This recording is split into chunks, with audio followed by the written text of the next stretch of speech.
Hello student, today we are start to our remaining portion in a law of motion chapter number first. In this video we see the graph of time distance time graph for uniform motion and non-uniform motion, as well as the equation of the motion depend on the graphs. Okay, let's start to our topic. Now first we see the distance time graph for the uniform motion. बघा, याच्यामध्ये आपण distance time graph जो आहे तो uniform मोशनचा बघणार आहोत. याच्या आधीच्या व्हिडिओमध्ये आपण युनिफॉर्म मोशन मीन्स काय आहे, what is the uniform motion, non uniform motion, linear motion हे आपण जे आहे ते डिस्कस केलं होतं. आता त्याचे ग्राफ जे आहे ते कॅरेक्टरिस्टिक आपल्याला सांगणार आहेत युनिफॉर्म आणि नॉन युनिफॉर्म मोशनचे. ओके, तर आपण स्टार्ट करणार आहोत.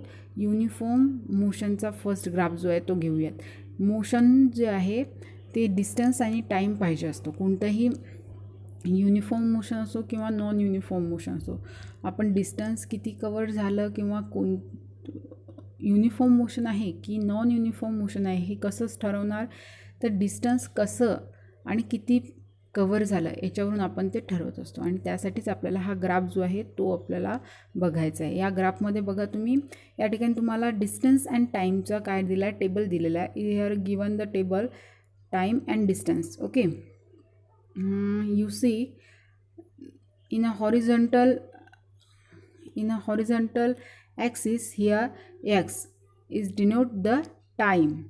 In this axis we denote the time. Okay, we take a time, and the vertical axis is denote for the distance. Now we try to draw this graph. आता याच्यामध्ये तुम्हाला time जो आहे तो एक्स ॲक्सिसवर दिला आहे आणि वाय ॲक्सिसवर डिस्टन्स दिलेला आहे. आणि आपण जे आपले पॉईंट्स आहेत ते आपण बघूयात. आता या 10वर बघा, हा टाईम जो आहे टाईम जो दिलेला आहे त्याच्यामध्ये 10वर घेतलेला आहे. किती डिस्टन्स कवर केलेला आहे, तर 15 किलोमीटर डिस्टन्स जे आहे, मीटर डिस्टन्स जे आहे ते कवर झालं आहे. आता 15 घ्यायचं असेल तर बघा, 20च्या खाली येईल 10. इथे जो आहे 10 डिस्टन्स येईल, इथे 10 डिस्टन्स येईल. त्याच्यावर थोडं वर जे आहे आपल्याला काय घ्यावं लागेल, 15 घ्यावं लागेल. इथे मी पॉईंट केलेलं आहे, इथे आपण 15 घेऊया. ठीक आहे. त्याच्यानंतर आपल्याला घ्यायचं आहे 30. तर 20च्या अबोव जे आहे 30, पण टाईम किती दिलेला आहे आपल्याला, टाईम दिलेला आहे 20 टाईम दिलेला आहे, तर आपण इथे 30 घेऊयात. ठीक आहे. त्याच्यानंतर आपल्याला 30 टाईम असताना, 30 सेकंड टाईम्स असताना आपल्याला 45 मीटर्स एवढं काय दिलेलं आहे, डिस्टन्स कवर केलेलं आहे. 45 मीटर्स जे आहे ते या ठिकाणी येईल 30वर. अशा पद्धतीनं जो आहे तो आपण ग्राफ जो आहे तो आपण ड्रॉ करून घेणार आहे. हा ग्राफ जर आपण ड्रॉ केला तर हा जो आहे आपल्याला असा स्ट्रेट लाईनमध्ये दिसेल. स्ट्रेट लाईन मीन्स काय आहे, तर स्ट्रेट लाईनमध्ये दिसला तर काय होतं, सेम टाईम इंटरवलला इक्वल डिस्टन्स जे आहे ते काय होत आहे, कवर होत आहे. Means it's a uniform motion. याच्यावरून तुम्ही सांगू शकता सेम टायमिंगला सेम डिस्टन्स जे आहे ते काय होत आहे, कवर होत आहे, हे आपण सांगू शकतो. म्हणून याला युनिफॉर्म मोशनचा नेहमी ग्राफ जो आहे तो काय असतो, स्ट्रेट लाईन असतो. ठीक आहे. आता इथे बघा, तुम्ही बघू शकता की या इथे एक बॉक्समध्ये तुम्हाला दिलेलं आहे note, an object in a uniform motion covered the equal distance in a equal time interval, thus the graph between the distance and the time is a straight line. आपण हे सांगितलं की स्ट्रेट लाईनच ग्राफ असतो uniform मोशनचा. Okay, पण तसं non uniform मोशनमध्ये नसतं. आता non uniform मोशनचा पण इथे तुम्हाला ग्राफ जो आहे तो ड्रॉ करायला सांगितलेला आहे. आता इथे तुम्हाला इथे पण सेम टेबल दिलेला आहे. या इथे टेबल देताना इथे बघू शकता तुम्ही किती टाईम दिलेला आहे आणि डिस्टन्स दिलेला आहे. आता सेम तसाच ग्राफ आपल्याला जर ड्रॉ करायचा म्हटलं तर आपण एक्स ॲक्सिसवर जो आहे, एक्स ॲक्सिसवर टाईम घेऊयात. टाईम घेतला आपण, टी लिहिते मी. जर आपण आता एवढं ॲक्युरेट येणार नाही याच्यामुळे आपल्या इथे फक्त मी तुम्हाला एक कन्सेप्ट म्हणून ही सांगते आहे की इथे जर आपण यक्स घेतला आणि इथे जर वाय घेतला तर आपण बघू शकता की वाय आणि यक्समध्ये आपण इथे डिस्टन्स घेणार आहे, म्हणून मी डी इथे राईट करते डिस्टन्ससाठी, आणि इथे काय करू शकते मी टी राईट करू शकते. जर आपण याचा ग्राफ जर ड्रॉ केला, तुम्ही हा ग्राफ जो आहे तो तुमच्या ग्राफ वेव्हमध्ये तुम्ही ड्रॉ करून बघू शकता किंवा रफ पेजवर जरी ड्रॉ केला तरीच तो चालेल. हा जो ग्राफ आहे तो असा येईल, 7 जो आहे तो खाली येईल, नंतर 12 जो आहे तो वरती येईल. हा स्ट्रेट जो आहे तो येणार नाही. तो ग्राफ कसा येईल, या पद्धतीनं असा येईल. ठीक आहे, म्हणजे याच्यामध्ये तुम्हाला हा स्ट्रेट दिसणार नाही. हा जो ग्राफ आहे तो तुम्हाला कसा दिसेल, नॉन युनिफॉर्मचा असल्यामुळे तो स्ट्रेट नसेल आणि तो काय असेल, झिगझॅग येऊ शकतो किंवा डिपेंड ऑन द स्पीड. या पद्धतीनं तो ग्राफ तुम्हाला जो आहे तो दिसू शकतो. म्हणजे याच्यावरून तुम्ही सांगू शकता की distance changing in a non uniform with a time. जसं ट्रॅफिकमध्ये बस जी आहे ती काय करत असेल, स्पीड जी आहे ती कमी जास्त करत असेल, त्याच्यामुळे त्याचा टायमिंग जो आहे तो इक्वल जरी असला तरी त्याचा स्पीड जो आहे तो काय होतो, कमी जास्त, आणि त्याच्यामुळे याचा नॉन युनिफॉर्मचा कधीच ग्राफ स्ट्रेट येत नाही. याच्यावरून या ग्राफवरून आपल्याला फक्त एवढंच लक्षात ठेवायचं आहे, युनिफॉर्मचा ग्राफ जो आहे तो स्ट्रेट असतो आणि नॉन युनिफॉर्म लिनियर मोशनचा ग्राफ स्ट्रेट नसतो. Is depend on their distance, cover distance जे आहे त्याच्यावर असतो तो. आपण आता 3rd नंबरचा ग्राफ जो आहे तो बघूया. आता 3rd नंबरच्या ग्राफमध्ये बघूया तुम्ही velocity time graph for the uniform velocity. आता याच्यामध्ये तुम्हाला फर्स्ट एक्झाम्पल दिलेलं आहे तुम्हाला. अ train is moving with a uniform velocity of 60 km/h for the 5 hours. इथे बघा तुम्हाला हे दिसतं आहे की ट्रेन एक चाललेली आहे आणि ती मूव्ह करते आहे, पण तिचा स्पीड जो आहे तो कॉन्स्टंट आहे. स्पीड किती आहे तिचा, स्पीड जो आहे तो 60 km/h आहे. म्हणजे एका किलोमीटरमध्ये म्हणजे 60 किलोमीटर तो एका तासामध्ये पार करते. Its meaning 60 kilometre is covered by 1 hours आणि 5 तासासाठी ती ट्रॅव्हलिंग करते. याच्यामध्ये लक्षात घ्यायची गोष्ट ही आहे की याच्यामध्ये तुम्हाला सांगितलं आहे की जी व्हेलोसिटी आहे ती काय आहे, सेम आहे, युनिफॉर्म व्हेलोसिटीसाठी आहे. ठीक आहे. आता जर तुमचा स्पीड सेम आहे आणि टायमिंग जरी चेंज होत असेल, एका सेम डायरेक्शनमध्ये जात आहे, तुम्हाला सेम टायमिंग आहे, म्हणून याचा ग्राफ जो आहे तुम्ही बघू शकता कॉन्स्टंट आहे आणि काय आहे, स्ट्रेट लाईनमध्ये आहे. युनिफॉर्म मोशन आहे म्हणजे स्ट्रेट लाईनमध्ये आहे, व्हेलोसिटी पण युनिफॉर्म आहे आणि याचा स्पीड जो आहे तो पण काय सेम आहे. आता याच्यामध्ये तुम्हाला काही क्वेश्चन विचारलं आहे बघा. With the help of graph how will you determine the distance covered by the train between the 2 and 4 hours. आता आपल्याला 4 आणि 2 अवर्समधलं काय करायचं आहे, डिस्टन्स जे आहे ते आपल्याला बघायचं आहे. या दोनमधलं डिस्टन्स जे आहे ते किती आहे ते तुम्हाला कॅल्क्युलेट करायचं. कसं करणार, तर तुम्हाला माहिती आहे की एका तासामध्ये एवढ्या अंतरामध्ये 60 किलोमीटर जाते. तर या 2 ते 3 पर्यंत किती जाईल, 60 किलोमीटर. ओके, आणि 3 to 4 मध्ये किती जाईल, 60 किलोमीटर. 60 + 60 120 एवढं काय होईल, क्रॉस करेल अंतर. म्हणजेच आपल्याला ॲन्सर जे आहे ते देता येईल की distance covered by the 2 and 4 hours bye the train is 120 km/h. म्हणजे 120 एवढं ते काय करेल, डिस्टन्स जे आहे ते काय करेल, कवर करेल असं सांगू शकतो आपण. फर्स्ट याचा आन्सर. सेकंड तुम्हाला दिलेलं आहे, is there the relationship between the distance covered by the train between the 2 and 4 hours and the area is a perpendicular quadrangle in the graph. What is the acceleration of the train? आता मला हे सांगा, आपण आधीच्या व्हिडिओमध्ये हे बघितलं आहे की ॲक्सिलरेशन म्हणजे काय होतं, rate of change of velocity. म्हणजे जर व्हेलॉसिटीमध्ये जो चेंज होत असतो आपण त्याला ॲक्सिलरेशन म्हणतो आहे.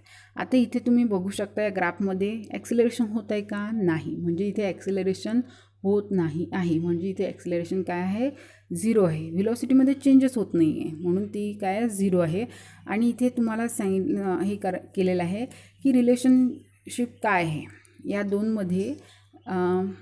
distance covered, is there the relation between the distance covered by the train between 2 and 4 hours. आता याच्यामध्ये तुम्हाला डिस्टन्स विचारला आहे की याच्यामध्ये रिलेशन काय आहे. या क्वाड्रँगल म्हणजे काय, हा ए बी, बघा हा ए बी सी आणि डी तुम्हाला दिलेला आहे. हा जो आहे हा एक क्वाड्रँगल होतो, म्हणजे साधा चौकोन होतो. याच्यामध्ये काय रिलेशन दिलं आहे असं सांगितलं आहे त्यांनी. तर आता बघा तुम्ही जर बघू शकला तर इथे ही या लाईन ज्या आहे आपण ड्रॉ केल्या याच्यावर, आणि ड्रॉ केल्यानंतर तुम्हाला हे दिसेल की इथे काय टाईम दिलेला आहे 2 याचा, आणि इथेच तेवढंच काय डिस्टन्स दिलेलं आहे. वरती घेतला हॉरिझॉन्टलमध्ये डिस्टन्स दिला आहे. यावरून आपण काय करू शकतो, टाईमवरून आपण काय करू शकतो, किती डिस्टन्स कवर केलं ते आपण काढू शकतो. हेच त्याच्यामधलं काय रिलेशन आहे.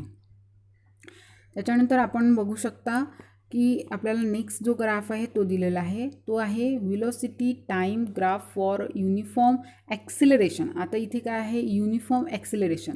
आता ॲक्सिलरेशन दिलेलं आहे म्हणजेच व्हेलॉसिटी चेंज होत आहे बट युनिफॉर्ममध्ये, म्हणजेच चेंजेस होत आहेत पण एकसारखे चेंज होत आहेत, इक्वल चेंज होत आहेत, त्याला युनिफॉर्म ॲक्सिलरेशन असं म्हटलेलं आहे. याच्यामध्ये पण सेम ग्राफ जो आहे तो ड्रॉ केलेला आहे आणि इथे कारचं एक एक्झाम्पल दिलं आहे. या एक्झाम्पलवरून आपल्याला अनेक त्यांनी इक्वेशन आणि एक आपल्याला क्वेश्चन पण विचारलेले आहेत ते आपण बघूयात. बघा, in this graph we see the time is given here on a X axis. Here X axis is denote the time and y axis is denote the velocity. Okay, this graph is a straight line. This is the uniform acceleration graph, so it's a straight line. Now we see what is the question. Velocity change by the equal amount in an equal time interval, thus this is the uniformly acceleration. मी तुम्हाला याच्या आधी सांगितले acceleration आहे पण तिथे म्हणजे velocity काय होते, सेम इक्वल अमाऊंटमध्ये इक्वल टाईम इंटरवलसाठी चेंज होत आहे व्हेलॉसिटी, म्हणून त्याला युनिफॉर्म ॲक्सिलरेशन म्हटलेलं आहे. त्याच्यानंतर तुम्ही हे दिलेलं आहे, how much does the velocity change every 5 minute. आता तुम्हाला हे सांगायचं आहे की प्रत्येक 5 मिनिटाला किती व्हेलॉसिटी चेंज होत आहे. आता 5 मिनिट्ससाठी तुम्हाला व्हेलॉसिटी इथे दिलेली आहे. बघा 8 मीटर पर सेकंद एवढी काय होत आहे व्हेलॉसिटी. ही हा जो आहे हा टाईम दिलेला आहे. बघा हे 5 मिनिट्स आहे, एवढे जे आहे ते काय आहे 5 मिनिट्स आहे, एवढा टाईम 5 मिनिट्स आहे. व्हेलॉसिटी किती चेंज आहे, हा पॉईंट कुठे आहे 8वर आहे, म्हणजेच किती चेंज होत आहे 8 मीटर पर सेकंद एवढी काय होत आहे व्हेलॉसिटी चेंज होत आहे एव्हरी 5 मिनिट्स. नाव तुम्हाला हे दिलेलं आहे की हा जो ग्राफ आहे तो काय आहे स्ट्रेट आहे, युनिफॉर्म आहे म्हणून.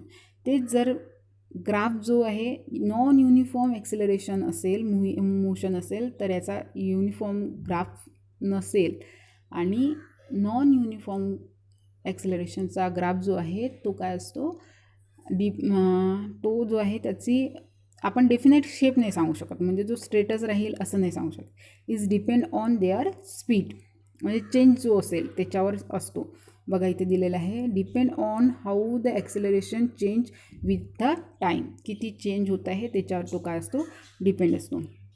Now second question, we see the second question. We can determine the distance covered by the car between the 10 to 20.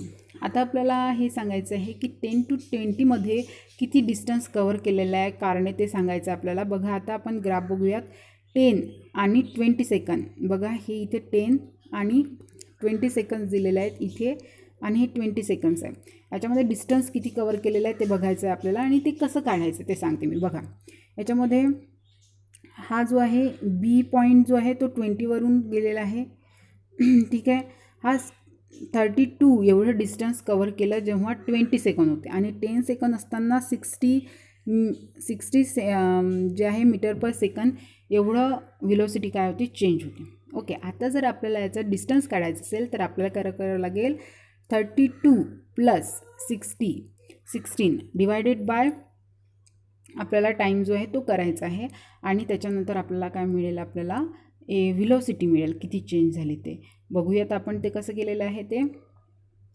बघा इथे एक्झाम्पलमध्ये तुम्हाला दिसतं आहे 32 प्लस 60 याचा काय काढला आपण, ॲव्हरेज काढला. ॲव्हरेज व्हेलॉसिटीवरून आपण ते काढू शकतो 24, जसं आपण ट्रेनच्या एक्झाम्पलमध्ये घेतलं होतं तसं same.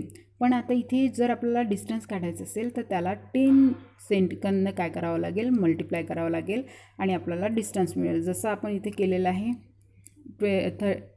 24 meter per second into 10 second is equal to 240 जे आहे मीटर एवढं काय डिस्टन्स आपण कव्हर केलेलं आहे हे आपण सांगू शकतो. आता याच्यामध्ये तुम्हाला हे जे आहे आपण डिस्टन्स कसं काढायचं ते काढू शकतो. आपण याच एक्झाम्पलवरून दुसरे पण टायमिंग घेऊन दुसरे एक्झाम्पल जे आहे ते सॉल्व करू शकतो. आपण ते एक्सरसाइजमध्ये बघणार आहोत. नेक्स्ट जे आहे ते तुम्हाला इथे आता याच्यावरून इक्वेशन जे आहे ते दिलेले आहेत. बघा सिमिलर टू याच्यामध्ये तुम्हाला क्वाड्रिअँगल जो आहे, क्वाड्रिअँगल मी तुम्हाला सांगते पुन्हा एकदा, ABCD हा जो आहे हा एक क्वाड्रिअँगल तुम्हाला दिलेला आहे. हा जो आहे तुम्हाला दिसतं आहे याच्यामध्ये हा एक स्क्वेअर आहे आणि हा त्याला काय आहे एक ट्रायंगल दिलेला आहे. आता याच्यामध्ये हे क्वाड्रिअँगल म्हणून दिलेलं आहे तुम्हाला आणि याच्यावरून इक्वेशन घेतलेले आहेत. तर ते इक्वेशन जे आहेत ते आपण बघूयात. ग्राफ मेथडवरून इक्वेशन जे आहेत ते आपल्याला दिलेले आहेत. यासाठी यामध्ये तुम्ही ट्रेनच्या एक्झाम्पल जो टेबल आहे तो घेऊन ट्रेनचं डिस्टन्स पण या ग्राफनुसार आपण काढू शकतो. जर असं तुम्हाला जर काढायचं असेल ट्रेनचं डिस्टन्स किती आहे ते पण आपण याच्यावरून काय करू शकतो, चेक करू शकतो. याच्यावरून तुम्हाला क्वाड्रिअँगलवरून आपल्याला इक्वेशन ऑफ मोशन जे आहेत ते काढायचे आहे ग्राफिक मेथडने. तर हे आपण नेक्स्ट व्हिडिओमध्ये आपण जे आहे ते कंटिन्यू करणार आहे. थँक्यू.